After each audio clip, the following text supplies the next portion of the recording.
Bien, quiero leer el propósito que Juan el apóstol nos ha comentado acerca de el propósito del Evangelio de Juan. Vamos a leerlos en pantalla para comenzar esta predicación. Juan capítulo 20, versículos del 30 al 31. Hizo además Jesús muchas otras señales en presencia de sus discípulos, las cuales no están escritas en este libro, pero estas se han escrito para que creáis que Jesús es el Cristo, el Hijo de Dios, y para que creyendo tengáis vida en su nombre. El objetivo del Evangelio de Juan es claro. Es hacer un llamado urgente a que las personas pongan su fe en Jesucristo como el Mesías Salvador y el Hijo de Dios, para que de esa manera puedan recibir gratuitamente la vida eterna. Y como introducción a ese propósito, el apóstol Juan nos ha explicado en un prólogo que estudiamos en sermones anteriores quién es Jesús. Vimos que Jesús es el Verbo, que Él es igual a Dios, que Él ha estado en eterna comunión con Dios, que Él es el creador de todas las cosas, que Jesús es el autor de la vida, que Él es la luz de los hombres. Vimos que es supremo, vimos que es suficiente, que es aquel que permite que seamos hijos de Dios. Jesús es Dios hecho carne, Él está lleno de gracia y de verdad, y Él es el único que puede revelarnos a Dios. Pero para Juan, hablar de la identidad de Jesús no es suficiente. Así que él va a dedicar el resto de su evangelio a traer evidencias de que eso que él está diciendo de Jesús es cierto. Y una de las evidencias que va a traer son testigos oculares de Jesús. Y el primer testigo que trae es Juan el Bautista. Juan el Bautista es reconocido en los 4 evangelios como el precursor del Mesías. Sería aquel que anunciaría ya no su venida, como lo hacían los profetas del Antiguo Testamento, sino que anunciaría su llegada. Y eso es lo que vamos a ver hoy. Vamos a leer Juan capítulo 1, versículos del 19 al 37. Este es el testimonio de Juan, cuando los judíos enviaron de Jerusalén sacerdotes y levitas para que le preguntasen: ¿tú quién eres? Confesó y no negó, sino confesó: yo no soy el Cristo. Y le preguntaron: ¿qué pues? ¿Eres tú Elías? Dijo: no soy. ¿Eres tú el profeta? Y respondió: no. Le dijeron: pues ¿quién eres? Para que demos respuesta a los que nos enviaron. ¿Qué dices de ti mismo? Dijo: yo soy la voz de uno que clama en el desierto. Enderezad el camino del Señor, como dijo el profeta Isaías. Y los que habían sido enviados eran de los fariseos. Y le preguntaron y le dijeron: ¿por qué pues bautizas si tú no eres el Cristo, ni Elías, ni el profeta? Juan les respondió diciendo: yo bautizo con agua, mas en medio de vosotros está uno a quien vosotros no conocéis. Este es el que viene después de mí, el que es antes de mí, del cual yo no soy digno de desatar la correa del calzado. Estas cosas sucedieron en Betábara, al otro lado del Jordán, donde Juan estaba bautizando. El siguiente día vio Juan a Jesús que venía a él y dijo: he aquí el Cordero de Dios que quita el pecado del mundo. Este es aquel de quien yo dije: después de mí viene un varón, el cual es antes de mí, porque era primero que yo. Y yo no le conocía, mas para que fuese manifestado a Israel, por esto vine yo bautizando con agua. También dio Juan testimonio diciendo: vi al Espíritu que descendía del cielo como paloma y permaneció sobre él. Y yo no le conocía, pero el que me envió a bautizar con agua, aquel me dijo: sobre quien veas descender el Espíritu y que permanece sobre él, ese es el que bautiza con el Espíritu Santo. Y yo le vi y he dado testimonio de que este es el Hijo de Dios. El siguiente día otra vez estaba Juan y 2 de sus discípulos, y mirando a Jesús que andaba por allí, dijo: He aquí el Cordero de Dios.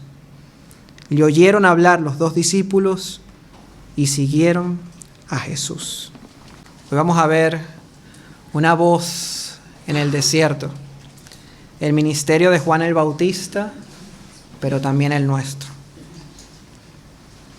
Y el objetivo del sermón de hoy será observar las características del ministerio de Juan el Bautista y poder aplicarlas a nuestra vida como testigos de Cristo. Y el esquema de la predicación va a ser el siguiente. En el primer punto vamos a ver el significado del bautismo de Juan. Ahora estamos hablando de Juan, pero ahora no, vamos a Juan el Bautista. Ya no estamos con Juan el Apóstol. Vamos a tener Juan A y Juan B. Juan Apóstol, Juan el Bautista. En segundo lugar, vamos a ver el carácter de Juan como testigo de Cristo. Pero un testigo habla, así que también vamos a ver el contenido de su mensaje, tercera parte. Y por último, vamos a ver el objetivo que Juan tenía con su predicación. Vamos a comenzar explicando el significado del bautismo de Juan. Para esta primera parte estemos todos en Juan capítulo 1, los versículos que hemos leído, y vamos a ir a través de ellos. Los vamos leyendo en nuestras Biblias cuando vaya comentando. Desde el nacimiento de la nación de Israel, Israel siempre ha escuchado la voz de Dios a través de profetas, independientemente de la etapa en la que estuvieron. Tuvieron profetas en el desierto, en la tierra prometida, antes del exilio e incluso al volver del exilio. Israel siempre ha tenido profetas. Pero han pasado 400 años desde el último profeta del Antiguo Testamento. 400 años. Sé que se dice fácil, pero es muchísimo tiempo. No nos imaginamos ni lo que sucedía hace 400 años, los años 1600. No tenemos ni idea. Es muchísimo tiempo. El último profeta fue Malaquías, que profetizó después de la reconstrucción del muro de Jerusalén en la época de Nehemías. Pero al inicio de los 4 evangelios encontramos a Juan el Bautista, reconocido como un verdadero profeta, después de todo este tiempo de silencio. Y lo vemos en el desierto predicando el bautismo del arrepentimiento para perdón de pecados. Y es en medio de este evento, de esta predicación de Juan y su bautismo, que en el versículo 19 se nos dice que aparece una delegación de sacerdotes que iban custodiados por los levitas y fueron enviados por los judíos desde Jerusalén. Lo que esto quiere decir es que fueron enviados desde el Sanedrín, que era la asamblea de los líderes judíos que encabezaba el sumo sacerdote. Estos líderes judíos quieren saber qué es lo que está haciendo Juan y envían una delegación a interrogarle. Han venido a ellos. Ellos no han venido a bautizarse. Ellos han venido a interrogar a Juan. Versículo 20. ¿Tú quién eres? No es una pregunta que parezca muy amigable. Suena más como, ¿tú quién te crees para estar haciendo esto que haces? Y es que a los líderes judíos les irritaba que Juan estuviera bautizando. Ahora, ¿por qué les irritaba? Porque el bautismo realmente no era algo nuevo para los judíos. Los gentiles que se convertían al judaísmo, además de pasar por la circuncisión si eran hombres, también pasaban por un ritual de bautismo en agua. Recordemos que los gentiles, delante de los judíos, eran vistos como inmundos. Por ejemplo, un judío no podía entrar a la casa de un gentil porque entonces se consideraba inmundo ceremonialmente. Por eso este bautismo representaba la limpieza de esa persona para poder pasar a ser parte del pueblo de Dios. Era un gentil que no conocía a Dios, estaba separado de las promesas de Dios y a través de ese bautismo representaba su inclusión como parte del pueblo de Dios. Pero hay un problema, y es que Juan no está bautizando a gentiles. Él está bautizando a judíos. Nos dice Marco que salían a él toda la provincia de Judea y todos los de Jerusalén y eran bautizados por él en el río Jordán confesando sus pecados. Y eso era lo que le molestaba a los líderes judíos. ¿Por qué? Porque ellos creían que por el hecho de ser judíos ellos ya eran hijos de Dios. Y por lo tanto, ya por eso ellos estaban limpios. Es por eso que Juan el Bautista les reprende fuertemente y les dice, esto lo encontramos en Mateo capítulo 3, al ver él que muchos de los fariseos y de los saduceos venían a su bautismo, les decía, generación de víboras, ¿quién os enseñó a huir de la ira venidera? Haced pues frutos dignos de arrepentimiento y no penséis decir dentro de vosotros mismos, a Abraham tenemos por padre. ¿Qué es lo que les está diciendo? Ustedes creen que están bien delante de Dios porque son descendientes físicos de Abraham y eso no les va a valer absolutamente de nada. Y eso es lo que enfatizaba el bautismo de Juan, que la salvación comenzaba por reconocer nuestra inmundicia, arrepintiéndonos de nuestros pecados y que eso era algo que todos tenían que hacer y tenían que empezar por el pueblo judío. Pero hay algo más. Porque Juan no solamente bautizaba, sino que Juan ordenaba el bautismo. No era opcional. Era un mandamiento que estaba introduciendo para el pueblo de Israel en su época con la autoridad que Dios le había dado. Y abro un paréntesis aquí. Esa es la razón por la que Jesús se tuvo que bautizar. Siempre me preguntaba por qué Jesús se tenía que bautizar si eso no estaba en la ley. Bueno, no en la ley de Moisés, pero sí era un mandamiento para el pueblo de Israel en la época de Jesús. Y es por eso que Jesús la tenía que cumplir.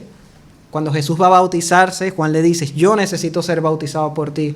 ¿Cuál es la respuesta de Jesús? Deja, porque es necesario que cumplamos con toda justicia.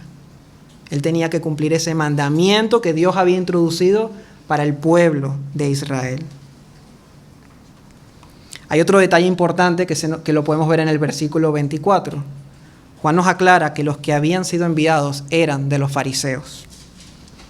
El Sanedrín estaba conformado en su mayoría por saduceos, pero también habían fariseos. Los saduceos solo creían en los 5 primeros libros de la ley. Eran aquellos que tenían buena posición económica y los que se relacionaban políticamente con Roma. Pero estos eran más liberales en algún sentido. Los fariseos eran más celosos de la ley y eran los legalistas de la época. Sin embargo, a pesar de su celo por la ley, ellos comenzaron a confiar en lo que llamaban la tradición oral. Ellos añadían nuevos mandamientos e interpretaciones de la ley que se transmitían oralmente y terminaban tomándose como si fuese palabra de Dios. Es por eso que Jesús les reprendía constantemente. Ustedes invalidan la palabra de Dios con vuestra tradición que habéis transmitido. Así que ven a Juan implementando un nuevo ritual de limpieza y lo que estos hombres piensan es, si esta persona no es un fariseo, si no ha pasado por nuestra escuela, ¿quién es él para introducir un nuevo mandamiento que no está en la ley? Si no es un fariseo. ¿Con qué autoridad está bautizando? Así que comienzan a preguntarle a Juan a ver si él es alguna de las figuras que ellos tenían en mente que vendría en los últimos días. ¿Eres tú el Cristo? ¿Eres tú Elías? ¿Eres tú el profeta? La primera pregunta es, ¿eres tú el Cristo? Cristo es la palabra para Mesías en griego. Y la pregunta es, ¿eres tú el Mesías? ¿Eres tú aquel que nos librará de la opresión romana? Y es que Lucas nos cuenta que el pueblo estaba en expectativa, preguntándose todos en sus corazones si acaso Juan sería el Cristo. Pero la respuesta de Juan es, no, no lo soy. Entonces le pregunta, bueno, ya que no eres el Mesías, ¿eres tú Elías? Elías fue un profeta del Antiguo Testamento que confrontó al pueblo de Israel en su época por volverse a la idolatría, adorando a los Baales. Pero también fue aquel que fue llevado al cielo directamente por Dios. Pero la última palabra profética de parte de Dios, a través de Malaquías, encontramos esto. He aquí yo os envío al profeta Elías, antes que venga el día de Yahvé, grande y terrible. De manera que los judíos esperaban que Elías volviera como un precursor del Mesías, antes del tiempo final donde Dios establecería su juicio.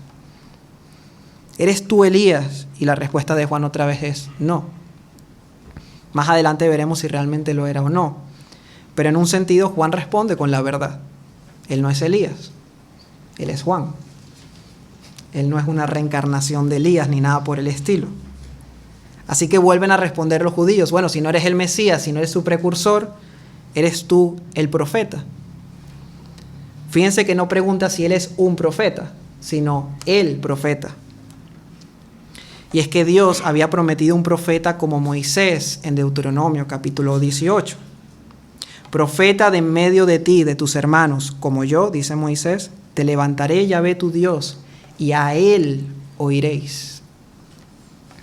Vemos que este profeta de Dios tendría autoridad para hablar y que la gente obedeciera lo que dijera. Pero ante esta pregunta, Juan vuelve a responder no. Y está en lo correcto porque este profeta prometido es nuestro Señor Jesucristo, como lo dijo Pedro en su sermón en Hechos capítulo 3. Así que el interrogatorio continúa. Si no eres ninguna de estas figuras con autoridad, versículo 22, ¿quién eres para que demos respuesta a los que nos enviaron? Y Juan responde, versículo 23, dijo, yo soy la voz de uno que clama en el desierto, enderezad el camino del Señor, como dijo el profeta Isaías. Juan está diciéndoles que no estén tan interesados en él, porque solamente es una voz. Es una voz, pero es la voz que habla la palabra de Dios que se profetizó en Isaías. Es como si les dijera, ustedes añaden mandamientos a la ley basados en sus tradiciones orales, basados en voces de hombres y de sus propias interpretaciones, pero mi mensaje y mi bautismo vienen directamente de Dios. Quiero que veamos cómo este bautismo cómo estaba alineado con el mensaje de Juan según la profecía que había en Isaías. Así que vamos todos a Isaías capítulo 40 y leeremos los versículos del 3 al 5. Isaías capítulo 40, versículos del 3 al 5. Voz que clama en el desierto, preparad camino a Yahvé, enderezad calzada en la soledad a nuestro Dios. Todo valle sea alzado, y bájese todo monte y collado, y lo torcido se enderece, y lo áspero se allane, y se manifestará la gloria de Yahvé, y toda carne juntamente la verá, porque la boca de Yahvé ha hablado. Isaías 40 nos está hablando del precursor del Mesías, de uno que prepararía el camino del Señor. En su contexto, este mensajero vendría como un heraldo del rey que tendría que preparar el camino para que el rey pudiese llegar a la ciudad sin ningún impedimento. Por eso los caminos montañosos del desierto tenían que ser bajados, los valles huecos tenían que ser rellenados y los caminos torcidos tenían que ser enderezados para asegurar la llegada del rey. Pero es evidente que estos versículos no se refieren ni a un camino físico ni a un desierto físico. Esto nos está hablando de un camino espiritual. Esta profecía nos habla del estado del corazón del pueblo, que eran corazones con caminos torcidos, que estaban llenos de pecado, que eran un obstáculo, y cuyas montañas de orgullo no dejaban que el Mesías pasara a través de ellos. Y es en ese sentido que el bautismo de Juan preparaba al pueblo de Israel para recibir a su Mesías. ¿Por qué? Porque bautizarse para un judío era una humillación. Tenían que humillarse para poder estar preparados para recibir al Mesías. Era un reconocimiento de que estaban mal. Era un reconocimiento de que estaban sucios. Tenían que reconocer que necesitaban ser limpiados, igual que un gentil que no conocía a Dios. Era una manifestación que querían enderezar sus caminos para poder recibir a su Mesías tan esperado. Y que ese Mesías vendría no a librarlos de Roma, sino a librarle de sus pecados. Y creo que es por eso por lo que tenían que ir al desierto a bautizarse. Como dice el versículo 28, al otro lado del Jordán. Creo que es un símbolo de que aunque ellos estaban físicamente en la tierra prometida, espiritualmente todavía estaban en el desierto. estaban físicamente en Israel, pero espiritualmente es como si estuviesen separados de las promesas de Dios. Y para entrar a la verdadera tierra prometida, así como lo hicieron con Josué, primero tenían que pasar por el Jordán. Pero esta vez, humillando sus corazones para ser bautizados y así poder pasar a la verdadera tierra de descanso de la mano del Mesías. Por eso Juan les dice, no se preocupen por quién soy yo, preocúpense por quién es Él, porque el que viene después de mí, versículo 26, porque mi bautismo es solo con agua, no tiene poder en particular, pero viene uno después de mí que tiene un poder incomparable, que tiene una autoridad suprema, y viene pronto porque ya está aquí y ustedes no están preparados. El Mesías viene pronto, Cristo viene pronto y ustedes no están preparados. Porque no quieren humillarse, porque no se ven sucios, porque no ven que sus caminos están torcidos y por eso no podrán recibirlo y tendrán que recibir su juicio. Mateo 3:10, les dice el mismo Juan el Bautista, el hacha está puesta a la raíz de los árboles, por tanto, todo árbol que no da buen fruto es cortado y echado en el fuego. Y este es un mensaje para nosotros hoy también, para saber si estamos preparados para la segunda venida de Cristo. Así que, ¿qué hay de ti? ¿Está tu corazón preparado para cuando Cristo vuelva? ¿Ves tu corazón sucio y con la necesidad de ser lavado? ¿De verdad? ¿Estás enderezando tu camino para recibir al Señor? Porque si no es así, no estás preparado. Y hay personas aquí que no están preparados para que Cristo venga. Hay personas aquí que solamente están siguiendo una tradición y no tienen una relación con el Señor. No le han conocido realmente. No importa cuántos años tengan en la iglesia. Por eso este mensaje de Juan al pueblo de Dios es un mensaje para nosotros hoy, para examinarnos si realmente estamos preparados para que el Señor venga. Si realmente podemos orar con confianza, venga a nosotros tu reino. Pero estas palabras también nos van a ayudar, como vamos a ver, a poder servir mejor al Señor. Porque ver la manera en la que Juan daba testimonio nos va a ayudar a nosotros también poder ser esa voz que este mundo, que es un desierto, necesita.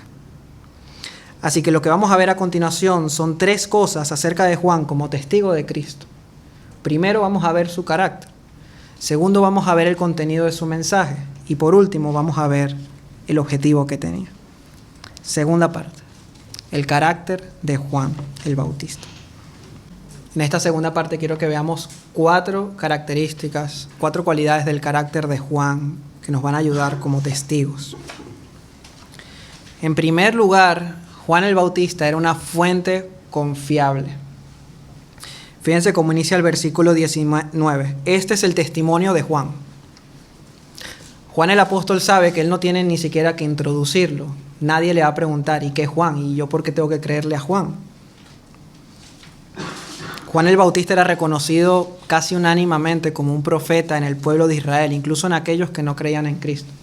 Y no solamente durante su época, sino incluso después de varios años, 50, 60 años después, Juan el Bautista seguía siendo reconocido dentro de Israel como un profeta, incluso en la época de Juan el Apóstol, que escribe este evangelio.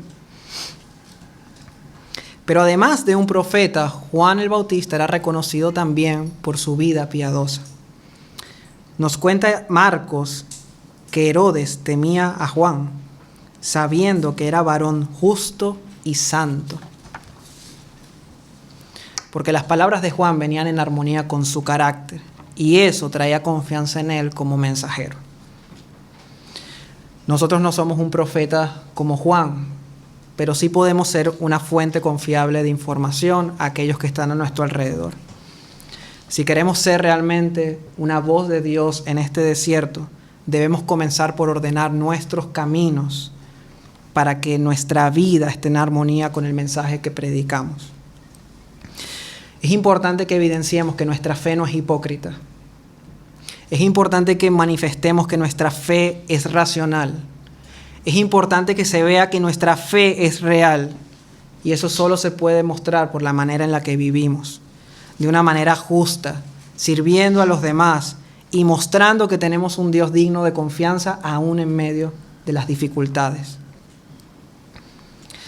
Se cuenta que había un hombre que no creía en Dios, pero asistía regularmente a escuchar las predicaciones de George Whitefield. Y un día le preguntaron que por qué él iba a escucharle si él no creía en Dios. Y él respondió esto. Él dijo, yo no creo en su Dios, pero él sí cree. Por la manera en que le escucho predicar, por la manera en que le veo que cree realmente en el Dios que predica. En segundo lugar, Juan nos enseña algo importantísimo para nuestra vida cristiana y como testigos de Cristo. Juan no estaba centrado en sí mismo. Esa es la mayor desgracia que le puede pasar a un cristiano. Ser cristiano y vivir centrados en nosotros mismos. Nos volvemos inútiles. Todo es acerca de nosotros, lo que nos pasa, lo que nos dicen, lo que no nos dicen. Confesó y no negó, sino confesó, yo no soy el Cristo. Tenemos que dejar de hablar de lo que nosotros somos, de lo que nosotros hacemos. Porque si alguien tenía de qué jactarse, ese era Juan el Bautista. Si vemos su currículum, nos deja tirados por el suelo. Fue concebido de una manera milagrosa cuando sus padres eran ya muy ancianos. Un ángel se le apareció a su padre para anunciar su nacimiento. Estaba lleno del Espíritu desde el vientre de su madre. Apartado desde niño para ser el precursor del Mesías. Primer profeta después de 400 años de silencio. Todo para que su orgullo saliera y dijera quién es él y lo que hacía. Y la única vez que usa las palabras yo es para decir yo no. Yo no soy. Yo no soy. No se centren en mí, les decía. Incluso podemos decir más acerca de Juan, porque él realmente era el Elías que había de venir. Pero no como una reencarnación de Elías, sino como nos dice Lucas, que él iría delante del Señor con el espíritu y el poder de Elías. Y más adelante nos dice, para preparar al Señor un pueblo bien dispuesto. Juan era el Elías que había de venir en el sentido de que él vendría con ese mensaje poderoso de arrepentimiento de pecados. Y el mismo Jesús lo confirmó después de la muerte de Juan. Mateo 11, porque todos los profetas y la ley profetizaron hasta Juan. Y si queréis recibirlo, él es aquel Elías que había de venir. Pero Juan no está interesado en eso. Él no está centrado en la relevancia de su ministerio. Versículo 22, ¿qué dices de ti mismo? ¿Y qué responde él? Yo soy una voz. Solo soy una voz. Solo repito lo que Dios me ha dicho. Yo no soy el autor de esta sabiduría. Yo no tengo autoridad. Solo digo lo que Dios me ha dicho con su autoridad. Hermanos, solo cuando dejemos de centrarnos en nosotros mismos, en nuestros logros, en nuestras necesidades, en nuestra reputación, en nuestro orgullo, solamente así podremos centrarnos en dar verdadero testimonio de Jesucristo. Porque cuando no estemos centrados en nosotros, entonces nos centraremos únicamente en Él. Todo lo que va a importar es hablar de Él, que la gente lo vea a Él y que Él brille. Y esa es la tercera característica del carácter de Juan, que Él está centrado solo en Jesús. Les respondió diciendo, versículo 26, yo bautizo con agua, mas en medio de vosotros está uno a quien vosotros no conocéis. Este es el que viene después de mí, el que es superior a mí. Juan no se defiende, no quiere la atención sobre sí, sino que la atención de las personas esté en Cristo. Fíjense en su autoridad, en su supremacía, porque es de Él quien necesitan escuchar. Y en cuarto y último lugar, lo que vemos en estos versículos y que me parece impresionante es que Juan es un siervo humilde. Versículo 27. Y yo no soy digno de desatar la correa del calzado, refiriéndose a Jesús. Antiguamente se hablaba de la relación entre un maestro y sus discípulos de la siguiente manera. Cada servicio que realice un esclavo para su amo, realizará un discípulo para su maestro, excepto desatar la correa de su calzado. Eso era una tarea considerada demasiado baja, solo reservada para los esclavos, pues Juan no se veía digno ni de hacer eso. O sea, él no dice, yo solo soy digno de desatar, no, ni siquiera eso.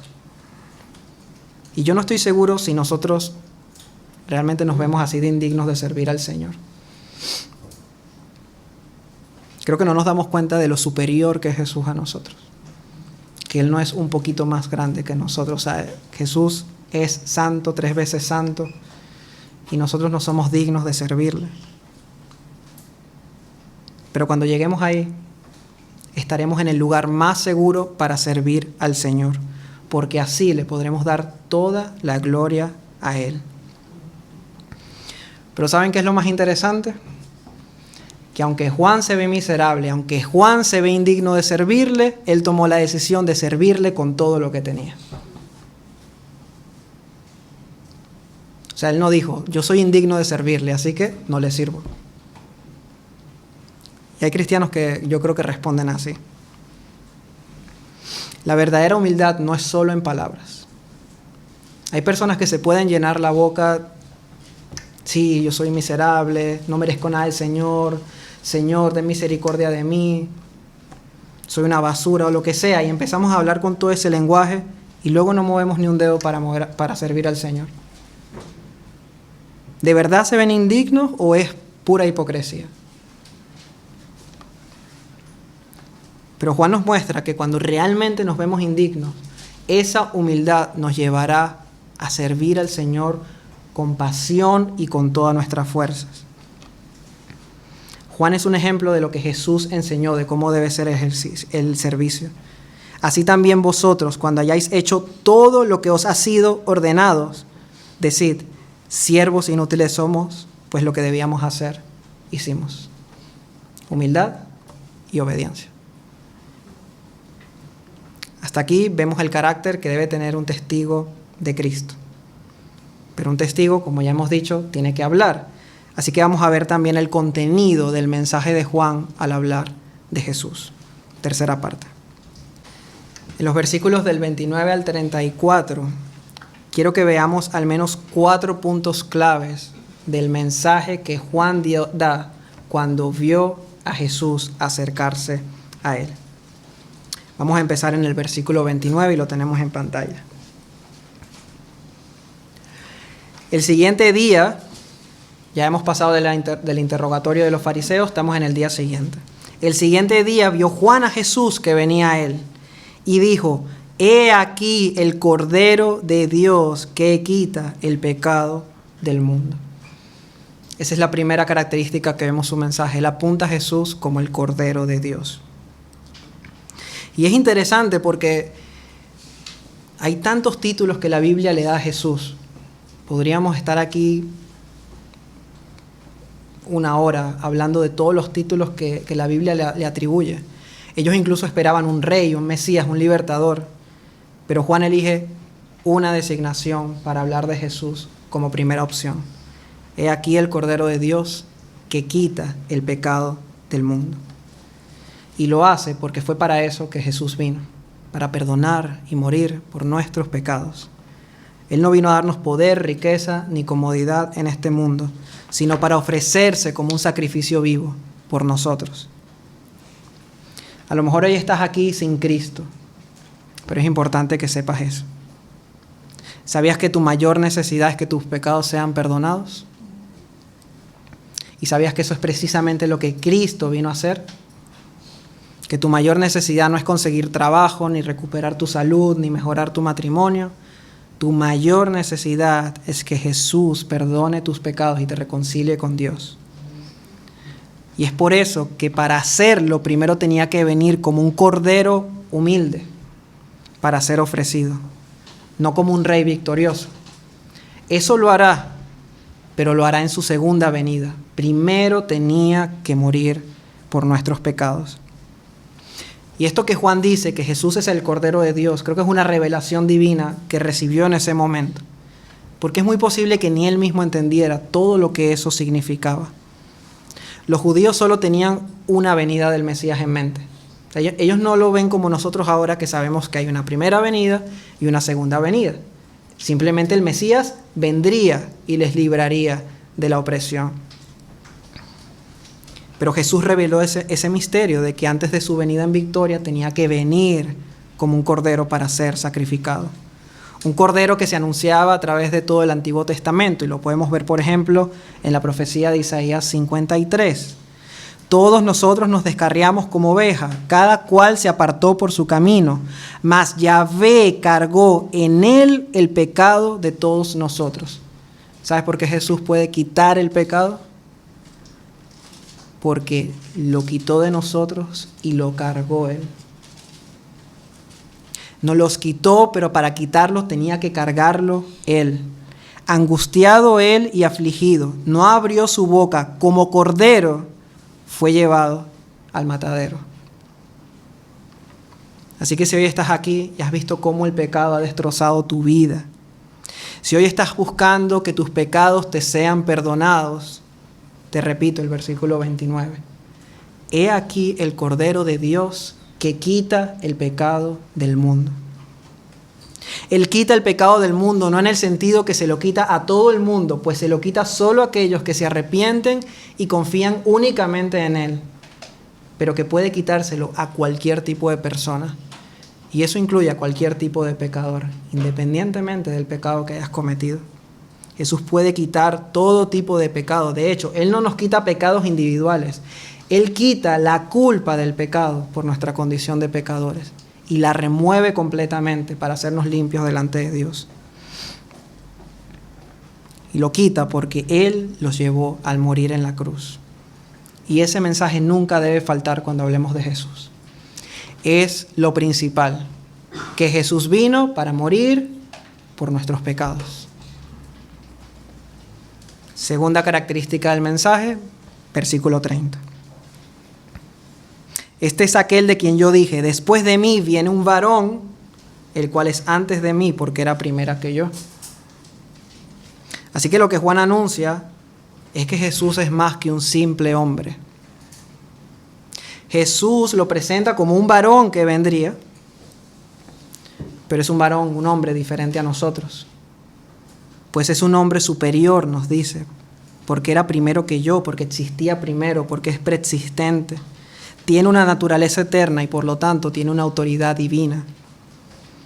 Y nuestro mensaje de Cristo debe incluir que Jesús es Señor y que Él tiene autoridad suprema sobre nuestras vidas y que demanda que rindamos nuestra vida a su servicio y adoración. No vino simplemente a perdonar nuestros pecados, vino a transformarnos de siervos del pecado a siervos de la justicia. En tercer lugar, vamos a ver los versículos del 32 al 33. También dio Juan testimonio diciendo, vi al Espíritu que descendía del cielo como paloma y permaneció sobre él. Y yo no lo conocía, pero el que me envió a bautizar con agua, aquel me dijo, sobre quien veas descender el Espíritu y que permanece sobre él, ese es el que bautiza con el Espíritu Santo. Y lo que aprendemos aquí es que Juan está diciendo que Jesús nos transforma desde adentro.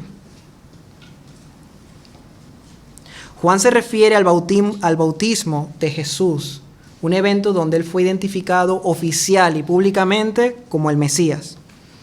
Juan no le conocía, lo que él quiere decir es que él no sabía que Jesús era el Mesías. Él no sabía quién era, él simplemente lo anunciaba. Pero en su bautismo Dios le dio una señal para reconocer que Jesús era realmente el Mesías.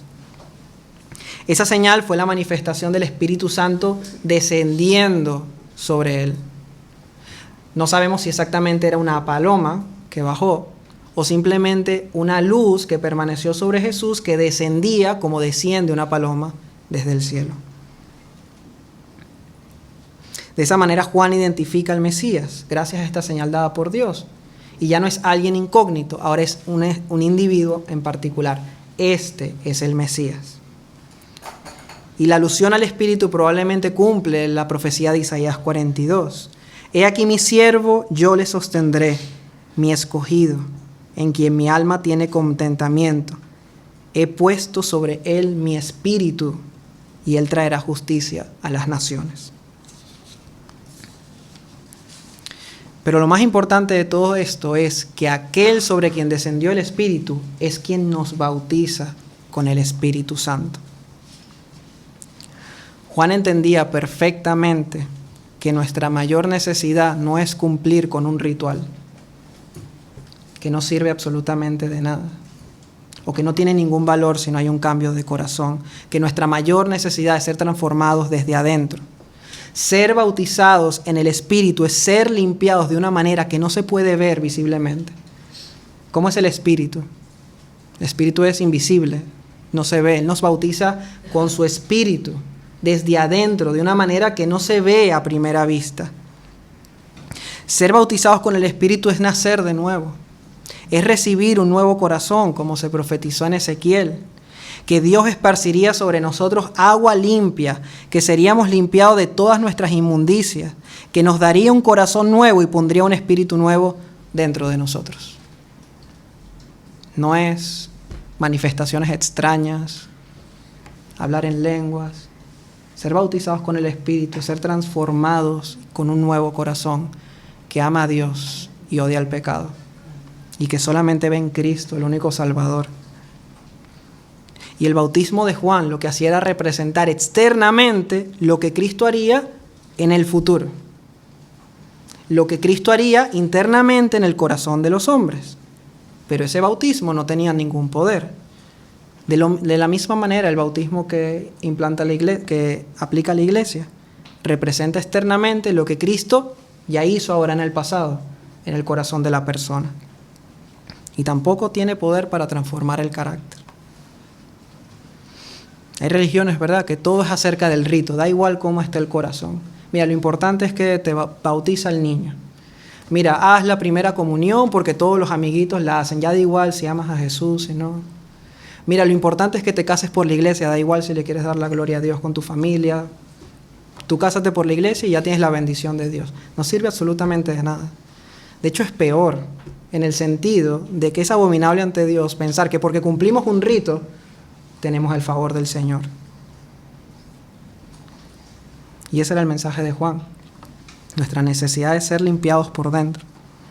Así que nunca le anunciemos a las personas el Evangelio como unos ritos que tienen que cumplir, si su corazón no ha cambiado. Hay cosas que tenemos que hacer. Tenemos que bautizarnos si hemos creído en Cristo. Pero si nuestro corazón ha sido transformado por Él, porque queremos dar testimonio público de lo que Él ha hecho en nuestras vidas. Y por último, Juan nos dice en el versículo 34 lo siguiente. Y yo le vi y he dado testimonio de que este es el Hijo de Dios. Hay varios comentaristas que creen que esta frase en los manuscritos originales realmente en vez de Hijo de Dios dice el elegido de Dios. Este es el escogido de Dios. Este es quien Dios ha designado únicamente para salvar a su pueblo. Este es a quien Dios ha puesto como Señor y Cristo. No hay otro. Nuestro mensaje también debe incluir eso, que Jesús no es una opción más entre muchas opciones para estar bien con Dios, sino que es el único camino, la verdad y la vida. Así que si queremos ser esa voz en el desierto, debemos asegurarnos que nuestro mensaje siempre apunte a Cristo con estas características, que Él vino a morir por nuestros pecados, que Él no es cualquier hombre, sino que es Rey de reyes y Señor de señores, que Él vino a transformarnos desde adentro y no a cumplir con un ritual, y que Él es el único Salvador, y que solo hay dos opciones, o crees en Él para vida eterna, o lo rechazas para condenación eterna. Y así podemos pasar al último punto, el objetivo que Juan el Bautista tenía con su predicación. Pasamos al tercer día. Primer día ya está aquí. Segundo día, contémplalo. Tercer día. El siguiente día otra vez estaba Juan y 2 de sus discípulos. Y mirando a Jesús que andaba por allí, dijo: He aquí el Cordero de Dios. Le oyeron hablar los 2 discípulos y siguieron a Jesús. Ese es el objetivo de Juan. Que las personas sigan a Jesús y no que le sigan a Él. Más adelante en el Evangelio de Juan, en el capítulo 3, vienen unos discípulos de Juan angustiados y le dicen: Rabí, aquel de quien tú diste testimonio, Jesús, bautiza y todos vienen a Él. Y Juan le responde: a ver, como si le dijeran, ¿no? ¿Qué me están diciendo? ¿No han aprendido nada? El que tiene la esposa es el esposo, mas el amigo del esposo que está a su lado y le oye, se goza grandemente de la voz del esposo. Así pues, mi gozo está cumplido. Es necesario que él crezca, pero que yo mengüe. Me he dado cuenta con el tiempo que las personas pueden hacer muchísimas cosas para el Señor, servirle, predicar, evangelizar, incluso hacerlo bien y querer hacer todas esas cosas para que le sigan a ellos. He visto personas salir de la iglesia y montar sus propias iglesias sin ningún apoyo de la iglesia de donde salen, porque al final de cuentas, aunque no lo digan, lo que ellos quieren es que las personas le sigan a ellos y no a Jesús. Pero lamentablemente también he visto esa tendencia en mi corazón, porque engañoso es el corazón más que todas las cosas y perverso. ¿Quién lo conocerá? Pero le doy muchísimas gracias a Dios porque me muestra cada día que no hay mayor gozo que una persona que venga a ti para conocer a Cristo y en el cual pueda estar ayudándole o discipulándole, puedas ver cómo comienza cada vez a depender más de Cristo en su relación personal con Él, que puede tener la capacidad de leer la palabra de Dios y entenderla, que tiene una relación personal con Dios por medio de la oración, que puede depender de Dios y tomar decisiones porque escucha la voz de Dios, y cada vez van dependiendo menos de nosotros. Y Dios me ha mostrado que eso es un gozo que está cumplido cuando sucede así. Porque no hay refugio más seguro que las personas puedan encontrar que Cristo mismo. Y ninguno de nosotros somos un refugio seguro. Nosotros somos pecadores, débiles, faltos de sabiduría, y en el mejor de los casos solo podemos ser un instrumento en sus manos. Y yo lo he vivido así personalmente en mi familia. Recuerdo circunstancias muy difíciles donde me he quedado sin sabiduría, sin consuelo, sin capacidad para sanar el corazón y poder recordar que Jesús es el lugar más seguro a donde puedo dirigir a alguien. Y eso ha sido una gran bendición. Dios me ha mostrado que es de mayor bendición solo ser un instrumento que pueda decir: no sé qué decirte para ayudar, solo puedo decirte: mira a Cristo, búscale en su palabra, derrama tu corazón en oración y cree en sus promesas. Y hacerlo así y ver que el Señor ha sostenido a mi familia en circunstancias donde yo me he quedado corto, hace que sienta que mi gozo está cumplido. Porque era necesario que yo menguara y que Él creciera. Termino. Quiero terminar el sermón con estas dos reflexiones finales. Primero, acerca de nuestro ministerio como testigos. Alguien puede pensar que no es realista que un cristiano común y corriente como nosotros pueda dar un testimonio como lo hizo un profeta como Juan el Bautista. Pero eso es lo que nosotros pensamos. Pero el Señor no piensa así. Mateo 11:11. De cierto os digo, entre los que nacen de mujer no se ha levantado otro mayor que Juan el Bautista. Pero el más pequeño en el reino de los cielos, mayor es que él. No algunos, el más pequeño del reino de los cielos es mayor. ¿En qué sentido todos los que hemos creído en Cristo somos mayor que Juan el Bautista? Bueno, que podemos hablar de Jesús de una manera que Juan solo veía en sombras. Pero nosotros tenemos una realidad que ya ha sucedido y podemos ver el panorama completo.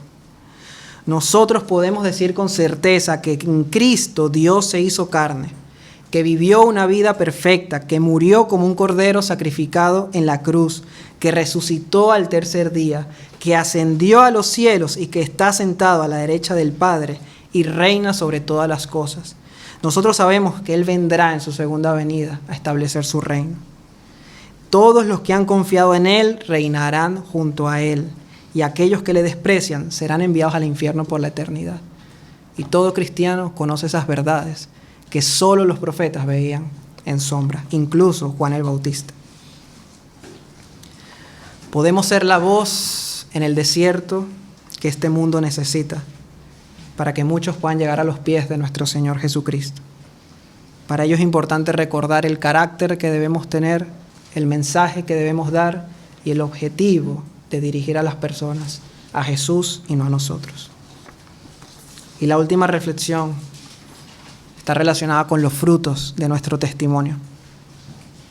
Sé que muchas veces no vemos el fruto del testimonio que queremos dar. Vemos las personas a nuestro alrededor y nadie se convierte, o casi nadie. Y eso puede ser muy desalentador para continuar hacia adelante. Pero quiero que recordemos el ministerio de Juan el Bautista. Muchos le escucharon, pero pocos siguieron a Jesús. Y Juan terminó asesinado por Herodes, cortándole la cabeza. Pero el Señor envió una bendición de tal manera que si le servimos fielmente y con pasión, Él puede prosperar nuestro testimonio aún más allá de nuestra muerte.